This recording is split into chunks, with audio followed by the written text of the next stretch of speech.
Good afternoon and welcome to the Soul Shop. I am your host, Phyllis King. And today my very special guest is Michael Adamse, who has a doctorate in clinical psychology. He specializes in relationship issues and has practiced for over 40 years. He has an extensive resume. And today we're going to be speaking about his book, Make America Sane Again. Welcome to the show. Thank you very much for having me, Phyllis. It is my pleasure.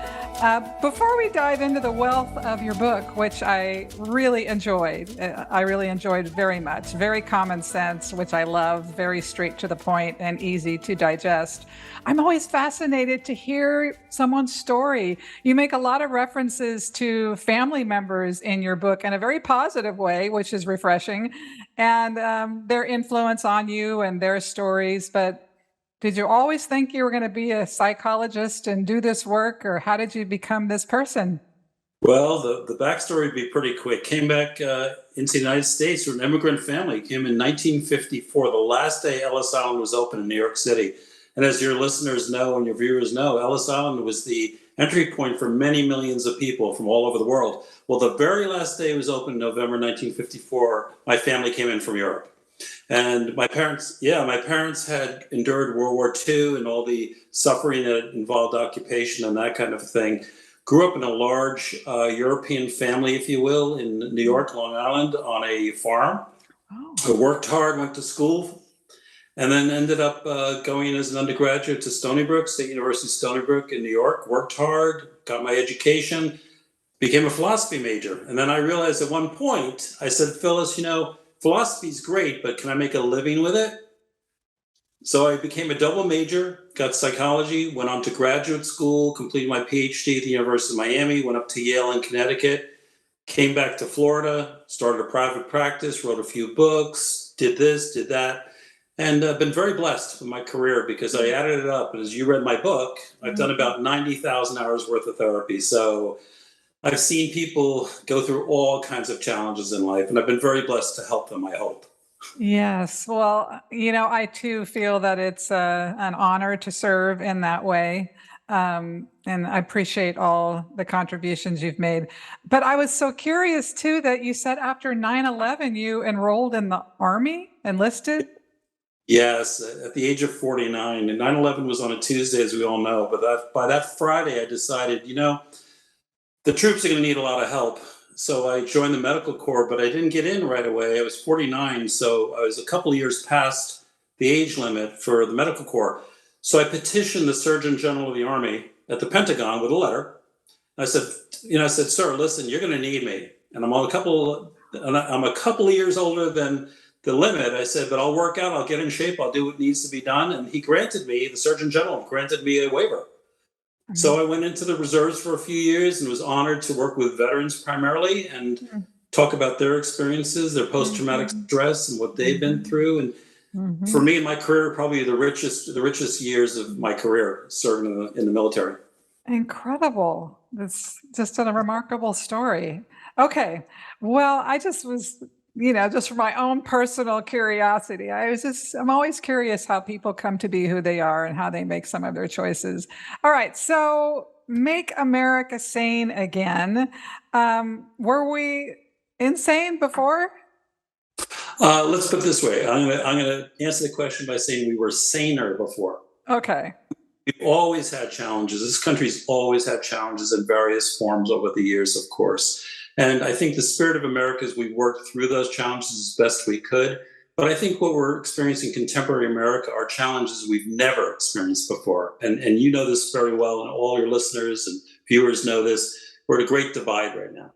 We're a highly polarized country. And where in the past, we would tolerate differences of opinions, different points of view. We've seen a divide where it's really rendering America in a very poor place because of the political divide and otherwise. And so are we an insane country? Of course not. But do we have massive challenges? Absolutely. And yes, we were saner before because we were more tolerant. Not always, but we tended to be more tolerant of each other. And I think that's really missing now. I do too. And I think one of the points you make in the book about the influence of media and social media and how now it's progressed in such a way that you are just continually fed what you believe, whether it's true or not, and then you continue to digest that to your own peril. You do. And as a matter of fact, the opening chapter of the book is Stop Feeding the Elephant, right? So in that chapter, I make a case for the fact that the more negative media you watch, the more propaganda that you're exposed to, more you're reinforcing negative imaging and thought processes, right? The more you're going to create a worldview of not just America, but the world that can become very negative. So once you've got the news, once you know what's going on generally, and as objective news as possible, less opinion, less propaganda, my thesis is always this: don't keep exposing yourself over and over and over again, because all that does is ultimately make people depressed, anxious, more likely to engage in addictions. And here's the metric nobody can really wrap their heads around, Phyllis, and that's this: suppression of the immune system. The more that you're exposed to negativity, the more your immune system gets exhausted with all this, which does what? Leaves you susceptible to both physical and emotional illness. So I make a strong case for Stop Feeding the Elephant, because it's not in your interest to watch too much negative news. It's not good for you. So, Yes, and I love how you put it, you give it that metaphor of the elephant in the room. And I felt really gratified to read that in the book, because I have been telling people for years, stop watching the news or just a small dose of it, because it is really depressing.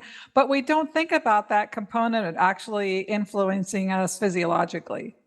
no, we don't think about that. But there's something called general adaptation syndrome, which is basically once we're exposed to repeated stress, right, over and over and over again, you actually do get into what's called the exhaustion phase. First, you're trying to cope with it, but over time, you have difficulty coping with it. And then you become physically and emotionally exhausted, which now leads you to that position I said a moment ago, where you're susceptible to emotional and physical problems because your immune system can't handle it.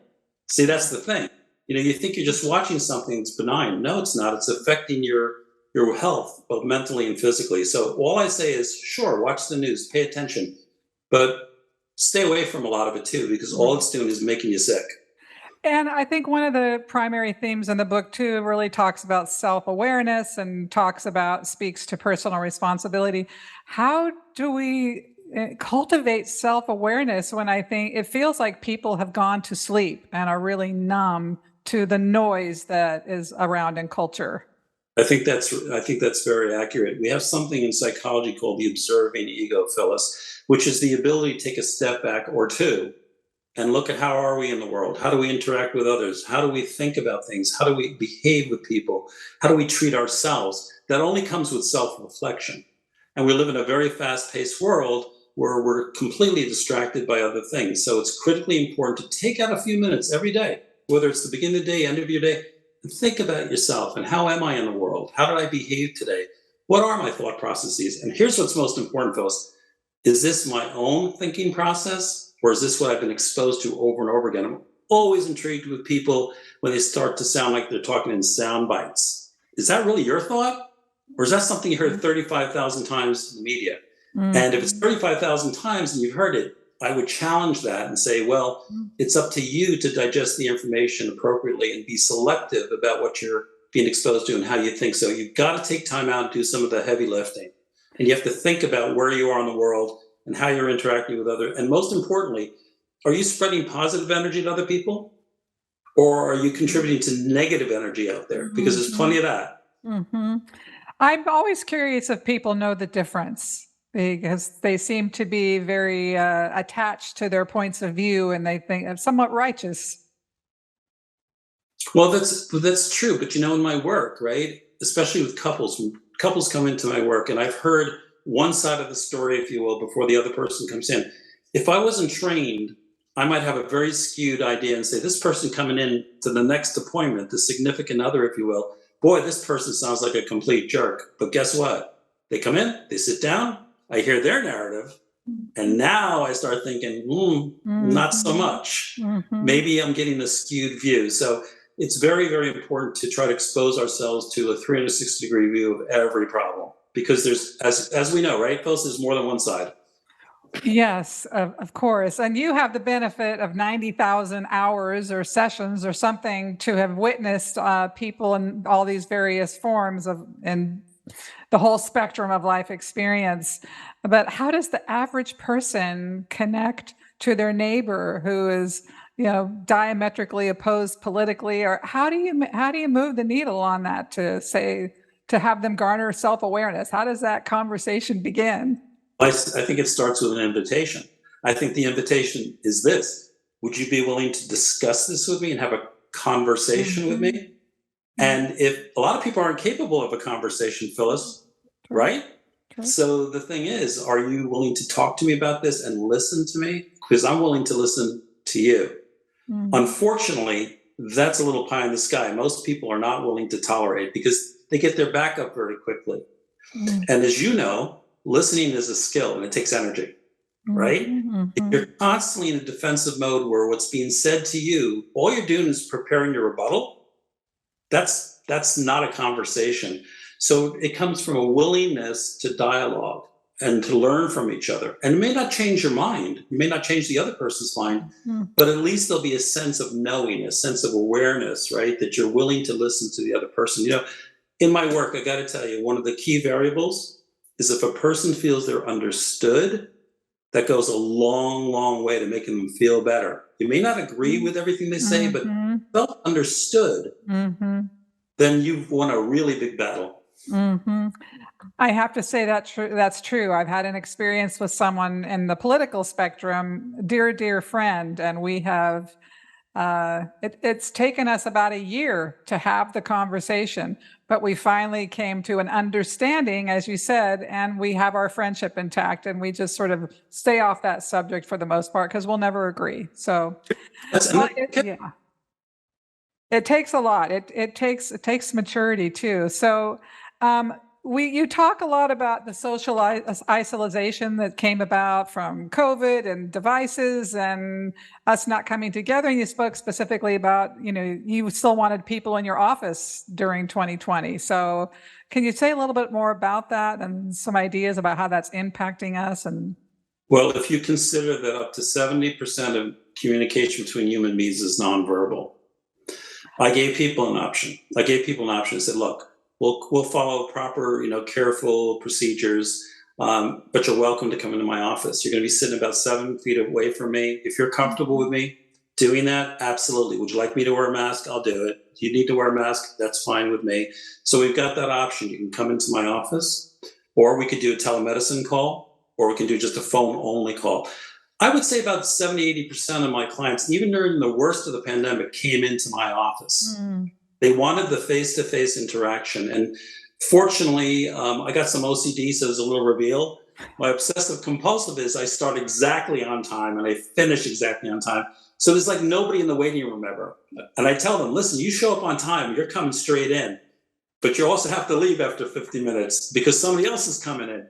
And I say that in a kind of fun way, and they get it. And so people felt very safe and comfortable in my office. And I found that one appointment a week, perhaps, with somebody was very, very meaningful, especially mhm, for older people who were alone, widowed, isolated, and that kind of thing. They found that one interaction a week very, very meaningful. So, mhm.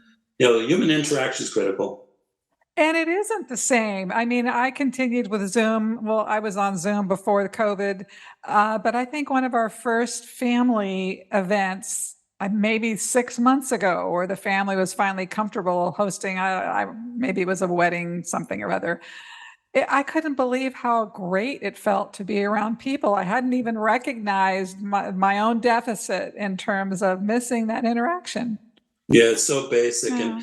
what the pandemic did, of course, is it asked us to act in a way that's antithetical to human nature. What happens is if we have a fear or we have a concern, we're biologically hardwired to pull together. Hmm. So the pandemic said, no, you don't pull together in this Yeah. instance. You've got to pull apart. Right. The other person may be carrying something that's dangerous to you. I might be carrying Mhm. something that's dangerous to you, but it's antithetical to human nature. So what ended up happening was we had horrible social isolation and fear. And what do those things do? Again, they're opportunistic for depression, anxiety, addictions. So it's created quite a problem for us in this country. We talked about political divide, but beyond that is the divide engendered by the pandemic, and fear concerning the pandemic has been a huge impact on America's mental health. Hmm. Do you think we've come out of that yet, or what's your assessment of where we are in terms of reuniting with just the people we want to reunite with, at least? We're coming out of it. We're coming out of it. I see it. I mean, that's the 30% who didn't want to come into my office. They're all back in my office. Oh, good. Back at almost 100% of people coming back in. I travel quite a bit. Just went to Las Vegas for a week with my wife. It was an amazing trip. But let me tell you, there are throngs out there, throngs of people, very few with masks on. So I think there's a huge demand that people have had to travel, to interact, to go out, to have fun, to just interact. So yes, I think we're definitely on the other side of this. Mm-hmm. And yet the fear in some people is so profound that I wonder if they'll ever mainstream again, so to speak. Yeah. Because it's been so deep-seated, deep-rooted in many, many people. Well, and that's interesting too. In the book, you talked about how, the potency of fear versus forgetting the word. That fear is a bigger motivator than the other word used in the book. Why is it escaping me? It's okay.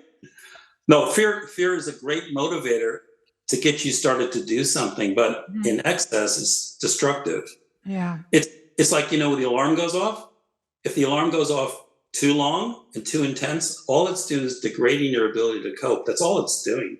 Yeah. And that's why we need to pay attention to an alarm, but not be overwhelmed with the alarm, because fear in excess compromises rational thinking. And that's the other thing we have to remember.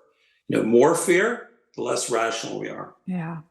Well, what I'd love to hear you speak on now is I have children I raised with devices. I mean, I held off as long as possible, but it's impossible because they use them in schools now. And it's to try and tear the iPhone away from my kids it's a thing. And I really take breaks from it on purpose, but I have that awareness and that self-discipline. I mean, it's usually a consequence I have to impose. Do this or I take the device. But what's happening with us in terms of the devices? What impact is that having on us? It's distancing ourselves from each other in terms of human interaction, right? If our interface is constantly with technology, we're losing that interface. I mentioned 70% of communication is nonverbal, right?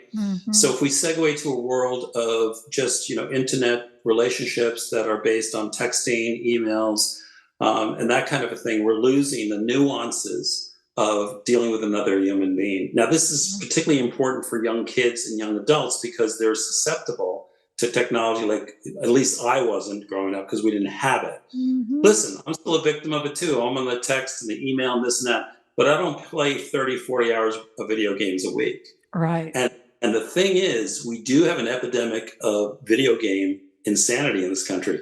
Do you know how many kids I work with where they're playing 30, 40, 50 hours a week? That's like a full-time job, Phyllis, with overtime, right? With nothing to show but a high score.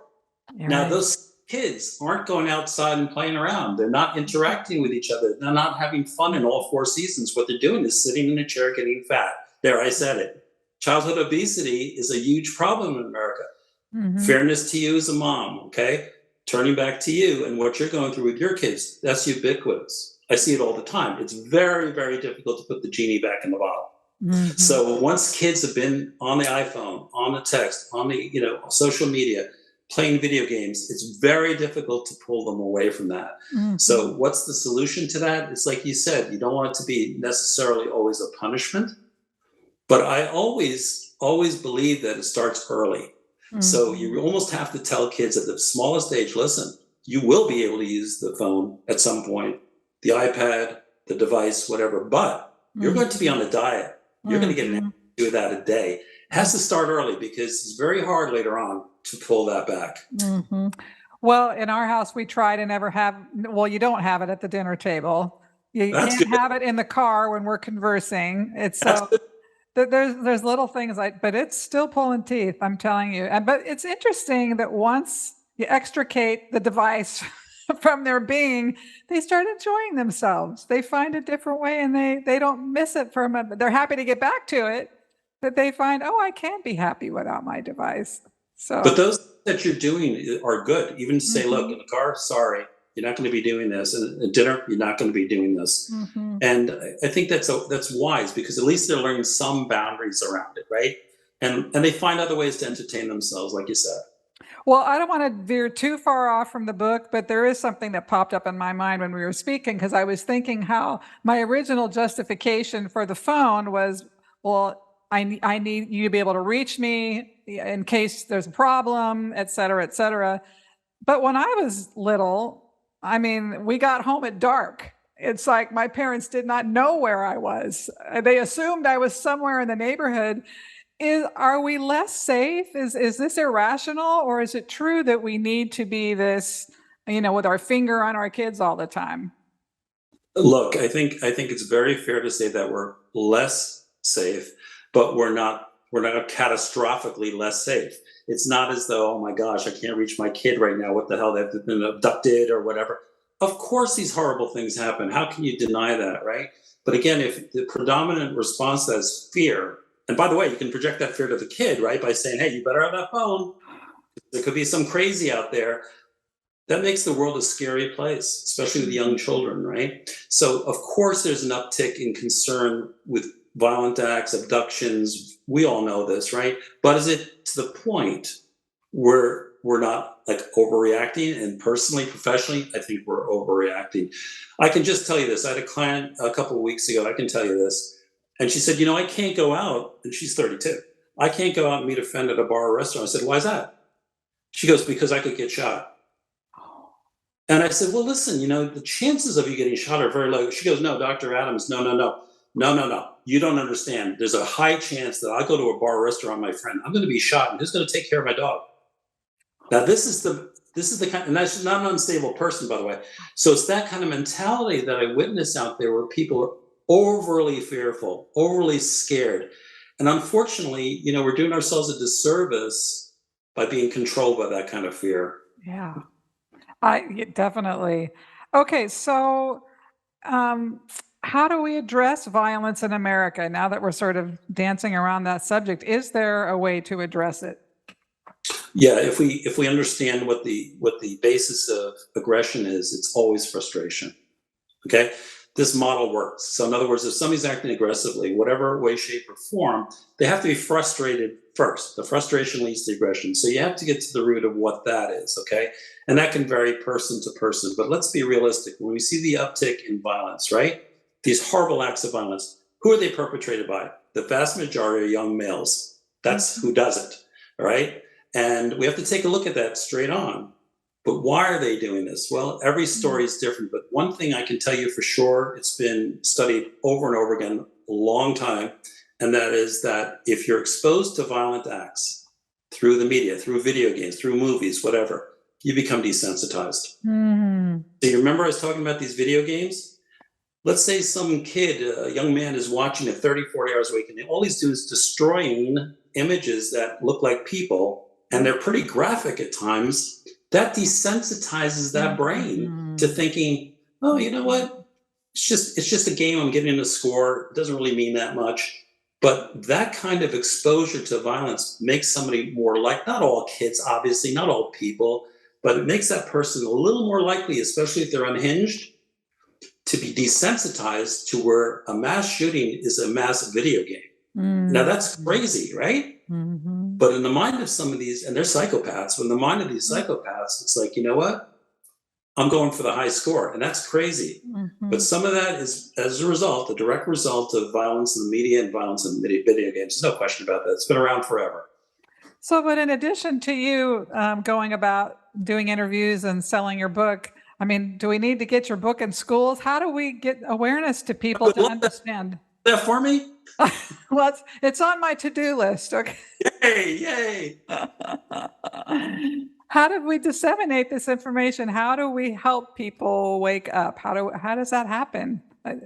Well, I think before we started this interview, we were talking about common sense. So where do we get common sense from? We get common sense from other people. We get them from our parents, our grandparents, hopefully some really good role models. They teach us that this is how you act properly in this circumstance. So it really starts at home, and it also starts at school, where the schools sensitize kids to other points of view, to disseminating information properly, to look up the proper information. Above all, being kind. Being kind. Yes, being kind. Being kind and teaching kindness. There's a colleague I have, Dr. Michelle Zukanek, and I talk about her in the book, and she talks about the mindful minute, and she's produced about 25 or 30 videos that are targeted to elementary school kids. And in that mindful minute, she talks about kindness, gratitude, emotional intelligence, tolerance, bullying, all these things that kids need to learn at a young age to become more sensitive human beings. So I think it starts at home and at school. Mm-hmm. So, well, I think they're trying. I think schools are trying. So can we be at all optimistic at this point? I mean, these problems that we're facing seem so large, and we seem so small in comparison. I mean, can we make a difference? Is there any reason to be hopeful? Well, that's an excellent question, and I'm optimistic by nature, but an optimist who's a realist. So I think we have a real challenge ahead of us. I have a little exercise in the book, Phyllis. I said, look, I want you to imagine yourself as a cell in a body, and the body is the United States. The population of the United States of 338 million people. You're one of those cells.